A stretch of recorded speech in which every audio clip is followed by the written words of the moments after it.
Hello and welcome to thevideogamereview.com. I'm Johnny McGuffin and this is Free Speech Phantom. And today we're going to be reviewing Pokemon Black and White 2. So, if you've played the original Black and White on the Nintendo DS, there's not really a lot to say about this. We'll just start off with that, okay? We'll start off with that. It's not largely different This isn't from the groundbreaking. first one. So if you played the first one, you're not going to learn much new in this one. Mm-hmm.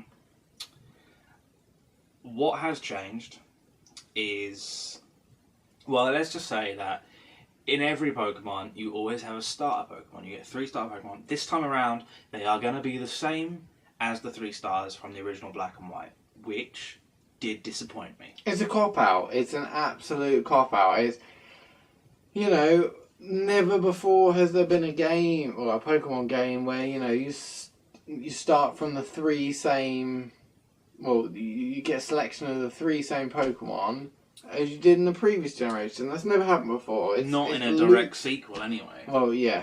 I mean, this isn't Pokemon Grey. This is Pokemon Black and White 2. So the elongating, like, the same generation. They're trying to squeeze more money out of you. That being said, there have been a lot of improvements. There's a lot of new features in the game. They're not really good. I mean, you can record little sort of like movies with your Pokemon, which is a distraction. Hasn't anything to do with the game mechanics. Well, yeah, I'll just start off by saying the Unova region has changed. The gyms have got an overhaul. They're a bit different. You know, some of the landscapes have changed, that kind of thing.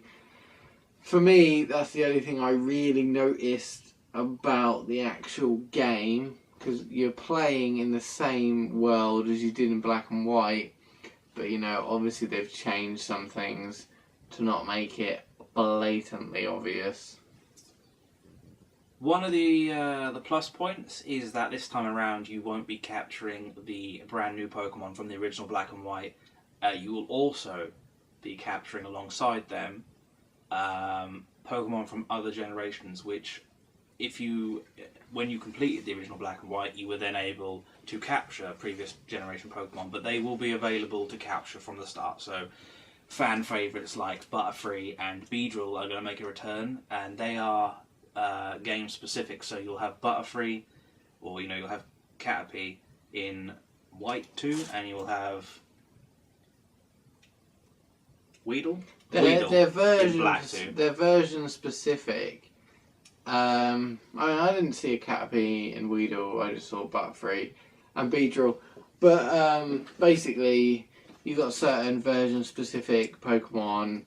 As usual, in most of the, Pokemon generations, there's specific ones, like Red and Blue had different specific ones. I would say that they're largely balanced, except if Dragon type's your thing, you'll want to get the Black 2, because they have more Dragon types. Black seems to have more Dragon types.